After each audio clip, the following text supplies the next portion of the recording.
शुरुआत कर रहे हैं आज की बड़ी खबर के साथ। देखिए, केंद्रीय कैबिनेट से जुड़ी बड़ी खबर है। इस बैठक में बड़ा फैसला लिया गया है। देश में 85 नए केंद्रीय विद्यालय खोलने का ऐलान हुआ है।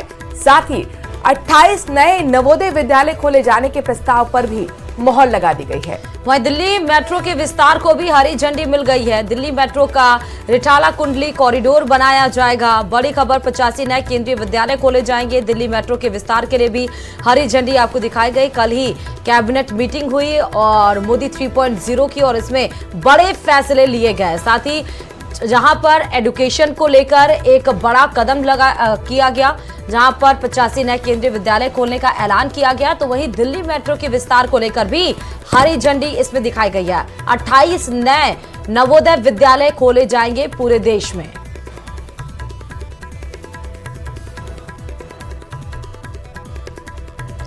बड़ी खबर इस वक्त की आपको बता रहे हैं, कैबिनेट बैठक से जुड़ी हुई बड़ी खबर, जहां पर कई सारे बड़े अहम फैसले कर लिए गए हैं।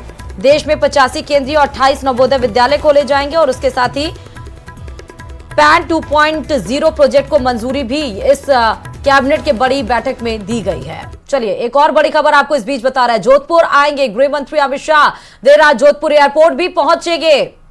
बीएसएफ के दरअसल स्थापना दिवस समारोह में मुख्य अतिथि के तौर पर शिरकत करेंगे।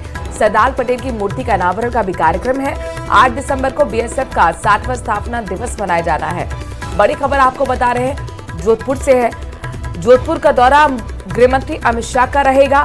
देर रात जोधपुर एयरपोर्ट पहुंचेंगे और फिर उसके अगले दिन अमित शाह बीएसएफ के स्थापना दिवस समारोह में मुख्य अतिथि के तौर पर शिरकत करेंगे। सरदार पटेल की मूर्ति के अनावरण का भी कार्यक्रम है। 8 दिसंबर को बीएसएफ का 60वां स्थापना दिवस है और इसी को लेकर गृह मंत्री अमित शाह आएंगे। 8 दिसंबर को बीएसएफ का 60वां स्थापना दिवस मनाया जाएगा, जिसे लेकर जोधपुर में फुल ड्रेस रिहर्सल का आयोजन भी किया गया, जिसमें बीएसएफ जवानों ने अपने कर्तव्य से जमाने को दांतों तले उंगलियां दबाने के लिए मजबूर कर दिया। दरअसल 8 दिसंबर को बीएसएफ अपना 60वां स्थापना दिवस मनाने जा रहा है, जिसमें केंद्रीय गृह मंत्री अमित शाह मुख्य अतिथि के तौर पर शामिल होंगे।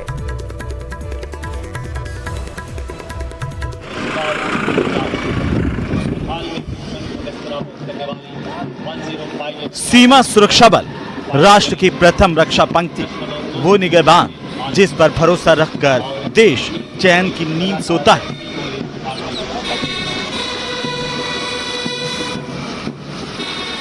तस्वीरें सन सिटी जोधपुर की हैं। 8 दिसंबर को बीएसएफ अपना 60वां स्थापना दिवस मनाने जा रहा है। वैसे तो बीएसएफ की स्थापना 1 दिसंबर 1965 में की गई थी, लेकिन गृह मंत्री अमित शाह के डीजीपी कॉन्फ्रेंस में व्यस्त होने के कारण समारोह 8 दिसंबर को होने जा रहा है। यह पहला मौका है जब जोधपुर स्थित बीएसएफ फ्रंटियर मुख्यालय को स्थापना दिवस के राष्ट्रीय कार्यक्रम की मेजबानी मिली है।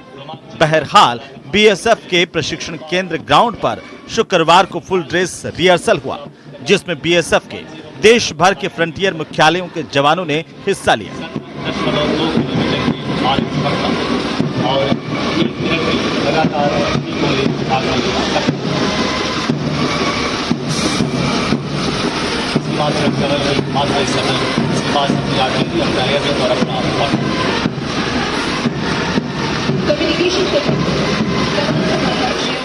और 8 दिसंबर 2024 को हम प्रशिक्षण केंद्र परेड ग्राउंड जोधपुर में भव्य परेड के साथ अपनी स्थापना दिवस मनाएंगे। इस अवसर पर माननीय केंद्रीय गृह एवं सहकारिता मंत्री श्री अमित शाह जी बतौर मुख्य अतिथि के रूप से पधारेंगे, जो हमारे लिए अत्यंत गौरव की बात है। 1 दिसंबर 1965 को शुरू हुए बीएसएफ की यात्रा चुनौतीपूर्ण होने के साथ साथ बेहद संतोषजनक भी रही है। 25 बटालियनों से शुरू होकर ये सफल यात्रा वर्तमान में 193 बटालियंस के साथ सीमाओं की सुरक्षा के लिए सदैव प्रतिबद्ध है।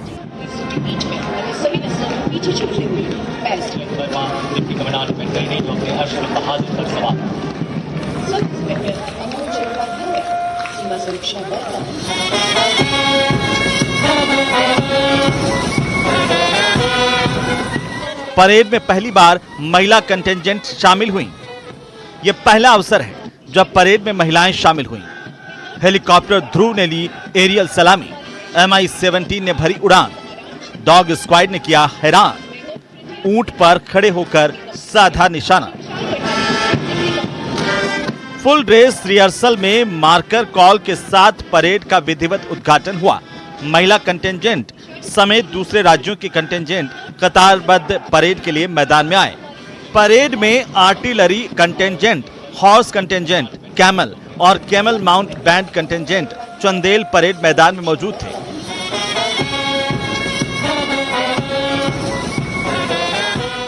यह बीएसएफ का हीरक जयंती वर्ष भी है, इसीलिए हीरक जयंती समारोह है। जवानों की फैमिली भी यहां पर शामिल हुई।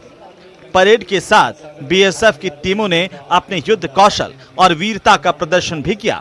जवानों ने 2 मिनट 36 सेकंड में गाड़ी के अलग अलग पार्ट को जोड़कर तकनीक पर अपनी पकड़ का प्रदर्शन किया। हमारे बीएसएफ के जाबाज सीमा प्रहरी जो एक नया रिकॉर्ड बनाने की तरफ अग्रसर है और एक इसे हम कहते हैं कुशलता, तकनीकी कुशलता, तीव्रता। स्थापना दिवस पर सुरक्षा बल अपनी वर्ष भर की उपलब्धियों को प्रदर्शित करते हैं। इस मौके पर बहादुरों का सम्मान भी किया जाता है। सन 1965 में बीएसएफ की स्थापना के बाद से ये सिलसिला जारी है। न्यूज 18 राजस्थान के लिए जोधपुर से चंद्रशेखर व्यास की रिपोर्ट। दुश्मन को चकमा देते हुए एकदम करीब पहुंचकर अपने मिशन में कामयाब होने का स्वास्थ्य के प्रति सजग व सचेत सीमा प्रहरी का हर कदम पर साथ देता है। इसका है जंगली इलाका है तो किस तरह ये। और राइजिंग राजस्थान से जुड़ी बड़ी खबर जयपुर से आ रही है। दरअसल राइजिंग राजस्थान की तैयारी को लेकर लगातार मुख्यमंत्री सजग हैं। दोपहर 12 बजे से अफसरों से 1-to-1 मीटिंग लेंगे। इन्वेस्टमेंट समिट को सफल बनाने के लिए पूरी ताकत मुख्यमंत्री के द्वारा झोंकी गई है। सरकार के पहले ही साल में बड़े कार्यक्रम से बड़ा संदेश यहां पर देने की कोशिश की जाएगी। समृद्ध और विकास में माइलस्टोन साबित होगा ये समिट, ऐसा मुख्यमंत्री का बड़ा दावा भी है और उसके लिए कड़ी मशक्कत भी की गई है मुख्यमंत्री के द्वारा।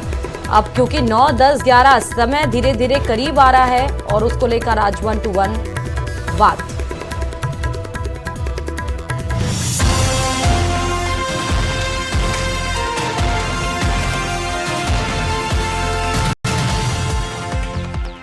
निवेश के पंख से उन्नति की उड़ान, राजस्थान को मिलेगी नई पहचान।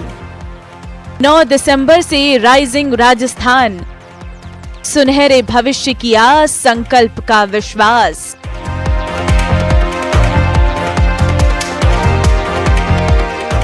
राइजिंग राजस्थान समिट के उद्घाटन के लिए 9 दिसंबर को पीएम मोदी राजधानी जयपुर आ रहे हैं। 9, 10 और 11 दिसंबर को सीतापुरा के JECC कन्वेंशन सेंटर में होने वाले समिट को खास बनाने के लिए सूबे की सरकार ने पूरी ताकत लगा दी है। प्रदेश के मुखिया भजनलाल शर्मा खुद आयोजन की मॉनिटरिंग कर रहे हैं, इसलिए शहर को चमकाया जा रहा है। टूटी सड़कें दुरुस्त की जा चुकी हैं, सड़कों पर कचरे का नामो निशान नहीं है।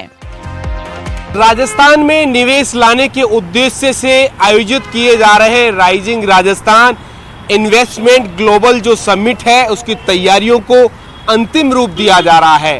पूरे जयपुर शहर को कहा जा सकता है कि दुल्हन की तरह जो है वो सजाया जा रहा है। रंग रोगन से लेकर साफ सफाई और डेकोरेशन का जो काम है वो देखा जा सकता है। शहर के प्रमुख सर्किल, चौराहों को खास तरीके से, खास अंदाज से कहा जा सकता है कि सजाने का जो काम है वो बड़ा तेजी से यहाँ पर देखा जा सकता है। प्लांटेशन का जो काम है वो आप देख सकते हो। स्टेट हैंगर से लेकर जो जवाहर सर्किल है या जेएलएन मार्ग की बात की जाए, आमेर फोर्ट की बात की जाए, तमाम ऐसे जो प्रमुख जो चौराहे हैं उनको कहा जा सकता है कि इसी अंदाज में जयपुर विकास प्राधिकरण और जो विभिन्न एजेंसियां हैं वो सजाने में जुटी हुई है। राइजिंग राजस्थान समिट आयोजित कर प्रदेश सरकार निवेशकों को स्पष्ट संदेश देना चाहती है कि वो उनके साथ खड़ी है। प्रदेश सरकार सिंगल विंडो सिस्टम के जरिए सभी सरकारी कामकाज और औपचारिकताओं के समाधान का आश्वासन दे रही है। सरकार को कामयाबी भी मिल रही है। अब तक रिकॉर्ड MOU हुए हैं। खास बात ये कि सरकार के दूसरे विभाग भी निवेशकों को आश्वस्त करने में जुटे हैं। शिक्षा विभाग स्कूल के आधारभूत ढांचे को मजबूत करने के लिए औद्योगिक घरानों से CSR corporate social responsibility fund लाने में जुटा है। शिक्षा के लिए लगभग 12,000 करोड़ रुपए के MOU हुए हैं। मैंने कलकत्ता गया था, लगभग 200 करोड़ रुपए तक तत्काल उन्होंने मेरे को हाँ किया है और एक व्यक्ति ने तो 100 करोड़ रुपए हमको कहा है कि इसका इतना निर्माण करेंगे, इतनी सैनिक स्कूल बनाने के लिए कहा है। बहुत सारे लोग ऐसे हैं जो राजस्थान में शिक्षा के क्षेत्र में राजस्थान सरकार को सहयोग करना चाहते हैं। शिक्षा मंत्री मदन दिलावर कहते हैं कि उन्हें प्रवासी राजस्थानियों से काफी बजट का भरोसा मिला है। राजस्थान समिट के सहारे राजस्थान के शिक्षा विभाग ने अपने आधारभूत ढांचे को मजबूत करने के लिए स्कूलों में छात्रों को बेहतर शिक्षा प्रदान करने के लिए एक बड़ा CSR फंड कलेक्ट करने में कामयाबी हासिल की है। करीब 1,000 करोड़ रुपए के आसपास का यह फंड एकत्रित करने के लिए बड़े उद्योग घरानों ने राजस्थान के शिक्षा विभाग को हामी भी भर दी है। इसके बाद अब ये उम्मीद लगाई जा रही है कि राजस्थान के शिक्षा विभाग के सरकारी स्कूलों की तस्वीर आने वाले दिनों में बदलती हुई नजर आएगी, ताकि राजस्थान शिक्षा के क्षेत्र में बेहतर सुविधाओं के साथ साथ बेहतर प्रदर्शन करने वाला स्टेट पूरे देश में साबित होगा। कैमरा पर्सन दिलीप गुजर के साथ लवली वधवा, न्यूज़ 18 जयपुर। और खबरों में आगे बढ़ते हुए बताते चले कि आमतौर पर बड़े बड़े के खिलाफ मोर्चा खोलने वाले मंत्री किरोड़ीलाल मीणा ने इस बार एक महिला थाना अधिकारी के खिलाफ मोर्चा खोल दिया है। उनकी नाराजगी का अंदाजा इस बात से लगाया जा सकता है कि 2 दिन बाद ही किरोड़ीलाल ने प्रेस कॉन्फ्रेंस कर पुराने आरोपों को दोहरा दिया। देखिए रिपोर्ट।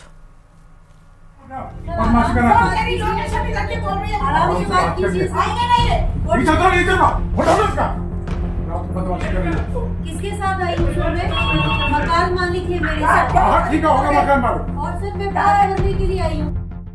डॉक्टर किरोड़ीलाल मीणा का CI कविता शर्मा पर प्रहार। प्रेस कॉन्फ्रेंस में कविता पर आरोपों की बौछार।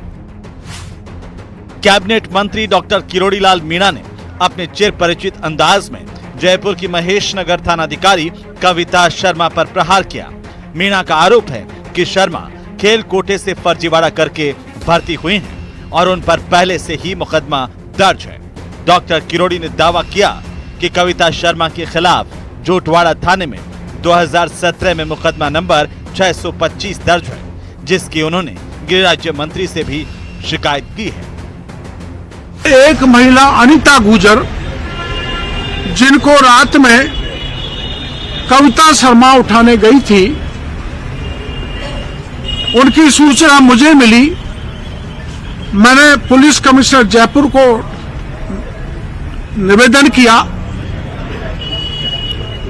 DCP को कहा, क्योंकि वो महिला है, तेजस्विनी गौतम, कि ये कार्रवाई रात को मत करो, इनके खिलाफ कोई प्रकरण नहीं है। लेकिन वो रुकी नहीं, तो मेरे को मौके पर जाना पड़ा। उसके लिए मैं माफी चाहता हूं। डॉक्टर किरोड़ीलाल मीणा ने CI कविता शर्मा के हाथों मंजू शर्मा की गिरफ्तारी पर सवाल खड़े किए। मंत्री डॉक्टर किरोड़ी ने प्रधानमंत्री नरेंद्र मोदी के एक भाषण के क्लिप दिखाते हुए कहा कि भारतीय नागरिक संहिता पर चर्चा करते हुए PM मोदी ने एक सभा में कहा था कि कोई भी पुलिस अधिकारी किसी भी व्यक्ति को बिना लिखित में सूचना दिए हिरासत में नहीं ले सकता है। सरकार मेरी है तो क्या मैं अन्याय सहन कर लूंगा? सब सरकार तो आपकी है ना, सरकार तो आपकी है। ठीक है, आप सरकार के साथ हैं। डॉक्टर साहब इतना तो मैं जा नहीं सकता। नहीं, आप सरकार का अधिकारी सो जाए तो मेरी जिम्मेदारी नहीं था कि किसी को बताने की। नहीं, इनके कहने का मतलब है कि ये कार्रवाई क्यों नहीं हो रही है? मैं और क्या कहने के लिए आया हूँ आपके पास? कविता शर्मा, मैं क्या कहने के लिए आया हूँ? मैं क्या कहने के लिए आया हूँ? आपके लिए यही कहने के लिए आया हूँ। सही है, मैं सरकार मेरे प्रदेश अध्यक्ष से पूछ के आपको बताऊंगा। डॉक्टर साहब, इतने रिकमेंडेशन होने के बावजूद एक अच्छा थाना मिल जाता है गिफ्ट में, इसको किस तरीके से देखें? गलत है, नहीं मिलना चाहिए, उसके खिलाफ सख्त कार्रवाई होनी चाहिए। सरकार मेरी है तो मैं अन्याय सहन कर लूंगा। डॉक्टर किरोड़ी ने आरोप लगाए कि सीआई कविता शर्मा मंगलवार की रात को एक युवती मंजू शर्मा और ममता गुर्जर को जबरन उठाने गई थी, लेकिन किरोड़ी उन्हें बचाने पहुंच गए। इसी गलती के कारण उनके खिलाफ मामला दर्ज कर लिया गया। कविता शर्मा है, ये बड़ी असरदार पुलिस अधिकारी हैं और कितनी असरदार है इसका खुलासा मैं बाद में करूंगा कि इसकी बाल बाका न तो पिछले राज में हुआ और अब भी उसके खिलाफ कोई कार्रवाई नहीं हुई। इसके खिलाफ एक प्रकरण दर्ज हुआ 2017 में, आपकी जानकारी में होगा, 525 FIR नंबर 525/2017, धारा 420, 467, 468, 471, 120B IPC, थाना झोटवाड़ा। एक मुंदड़ा परिवार की महिला थी, 70 साल की। दरअसल कृषि मंत्री डॉक्टर किरोड़ीलाल मीणा और जयपुर के महेश नगर की सीआई कविता शर्मा के बीच 3 दिसंबर की देर रात विवाद हो गया था। डॉक्टर किरोड़ीलाल मीणा सीआई पर खूब भड़के थे। डॉक्टर किरोड़ी ने सीआई कविता शर्मा पर एसआई भर्ती परीक्षा रद्द करने की मांग करने वाले छात्र नेताओं के घर जाकर उनके परिवार, माता पिता को परेशान करने के आरोप लगाए थे। किरोड़ी ने कहा था कि बेवजह पुलिस ने छात्र नेता को उसकी पत्नी के साथ कमरे में बंद कर दिया था। इसी दौरान सीआई मंत्री से कह रही थी कि सर आप गुस्सा क्यों हो रहे हैं, आराम से बात करिए। तमतमाए मंत्री ने जयपुर पुलिस कमिश्नर और डीसीपी साउथ से भी बात की थी, तब जाकर मामला शांत हुआ था। इस घटना का एक वीडियो भी सामने आया था। Bureau report, news 18 Rajasthan. और वहीं किरोड़ीलाल मीणा के बयान पर कांग्रेस का प्रहार देखने को मिला है। कांग्रेस नेता प्रताप सिंह खाचरियावास का बयान सामने आया। कहा कि जिस सरकार में खुद कैबिनेट मंत्री गुहार लगा रहे हो, उस सरकार में स्पष्ट नजर आने लगा है कि पोपाबाई का राज है। किरोड़ीलाल मीणा को सीधे मुख्यमंत्री से करनी चाहिए सवाल, और अपनी सरकार में सुनवाई नहीं तो जनता कहां जाएगी? आम जनता दवा से, राशन से, गरीबी से परेशान है। अपराध बढ़ रहा है, महिला अपराध भी बढ़ रहे हैं। सुनिए जरा प्रताप सिंह खाचरियावास ने और क्या कुछ बयान दिया है।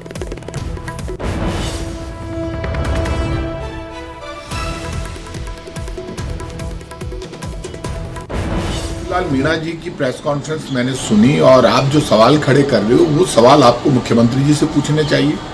जब राजस्थान का इतना senior BJP leader, cabinet minister परेशान है और उनकी सुनवाई नहीं हो रही है, तो आम जनता का क्या होगा? और मुख्यमंत्री की हालत ये है कि यहाँ पे तो अब ये हो गया कि पोपाबाई का राज हो गया। यदि मंत्री को प्रेस कॉन्फ्रेंस करनी पड़े और चिल्ला चिल्ला कर वो कह रहा है कि मेरी सरकार में मेरी सुनवाई नहीं होगी, तो मैं कहाँ जाऊं? तो फिर जनता कहाँ जाएगी? ये तो बीजेपी की सरकार को बताना पड़ेगा। अब तो इसका ये हो गया कि पोपाबाई का राज है। यदि मंत्रियों की सुनवाई नहीं हो सकती है, इसका मतलब कुछ भी नहीं बचा है।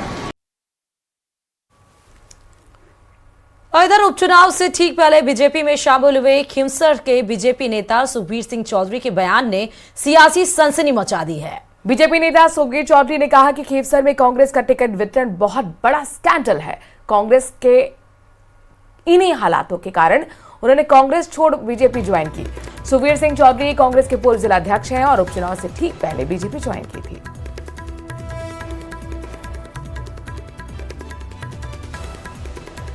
जो बीजेपी के मेंबर थे, बीजेपी में चले गए, आए, टिकट पर बनता दिया। अब इसमें इसकी तो वास्तव में अगर विधिवत जांच होना थी, वो खुद अपना आप में बहुत बड़ा स्कैंडल है। क्यों टिकट दिया गया?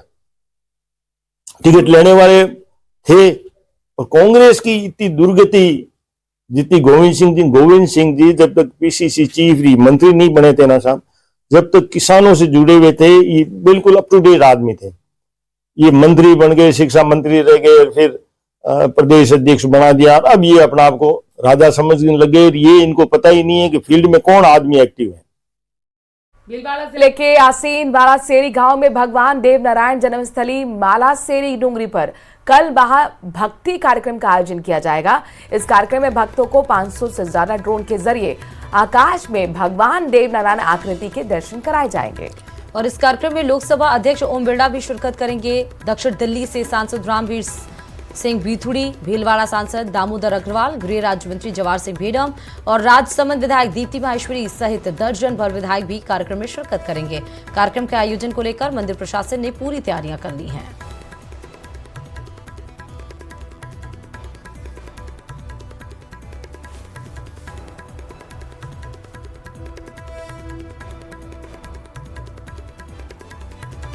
श्री देवनारायण की जन्मस्थली विश्व तीर्थस्थल मालाश्री डूंगरी पर होने जा रही ऐतिहासिक मां भक्तिमर शुभारंभ में देश के और राजस्थान के हर जिले से यहाँ देवभक्त पहुँच रहे हैं। उसमें शुभारंभ में चाणवाला फाउंडेशन ग्रुप घाट कोपर के स्वयंसेवक देवभक्त भी यहाँ पर पहुँच चुके हैं। 500 ड्रोन्स के साथ श्री वसुदेव नारायण के अवतार श्री देव नारायण की झांकी हम सब यहाँ पे मिलकर मालाश्री में देखने वाले हैं। अमर